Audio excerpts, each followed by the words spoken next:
এনসিইআরটির অষ্টম শ্রেণীর পাঠ্যে বিচার ব্যবস্থায় দুর্নীতি এই অধ্যায় ঘিরে তোলপাড় শুরু হয়েছে।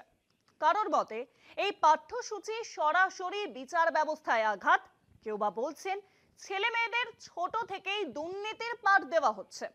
এনসিইআরটির ভূমিকায় অসন্তুষ্ট দেশের প্রধান বিচারপতিও। অবশেষে চাপের মুখে পড়ে বিতর্কিত এই অধ্যায় তুলে নিল এনসিইআরটি। এনসিইআরটির সমাজবিজ্ঞান বইয়ের দুটো অধ্যায় ঘিরে মূল বিতর্ক।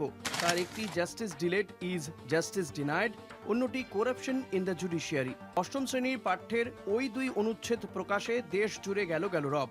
সমাজবিজ্ঞানের পাঠ্যে বরাবরই বিচার ব্যবস্থা সংক্রান্ত অনুচ্ছেদ থাকে। আগের সংস্করণেও দেশের বিচার ব্যবস্থা ও আদালতের ভূমিকা পড়েছে ছাত্রছাত্রীরা, কিন্তু নতুন বইয়ে আদালতের গঠন ও বিচার ব্যবস্থা ছাড়াও বেশ কিছু পরিকাঠামোগত সমস্যার উল্লেখ রয়েছে, যা পরোক্ষে সমাজে গরিব ও আর্থিকভাবে দুর্বলতর অংশের সুবিচার পাওয়ার ক্ষেত্রে প্রতিবন্ধকতা তৈরি করে। রয়েছে দুর্নীতির প্রসঙ্গও। রবীন্দ্রনাথ লিখেছিলেন, বিচারের বাণী নীরবে নিভৃতে কাঁদে।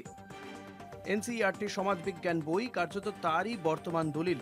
দেশের নিম্ন আদালত, হাইকোর্ট ও শীর্ষ আদালতে মামলার পাহাড় জমে রয়েছে, তারও বিস্তারিত উল্লেখ রয়েছে justice delayed is justice denied অধ্যায়।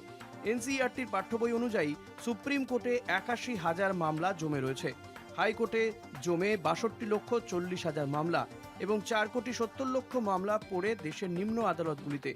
বুধবার আইনজীবী কপিল সিব্বাল এনসিইআরটির বইয়ের ওই বিতর্কিত অধ্যায় সুপ্রিম কোর্টের নজরে আনেন। সমর্থন করেন আইনজীবী অভিষেক মনু সিংভি। আইনজীবীদের আশ্বস্ত করে প্রধান বিচারপতি জানান, দ্রুত পদক্ষেপ করবে শীর্ষ আদালত। কলকাতা টিভি।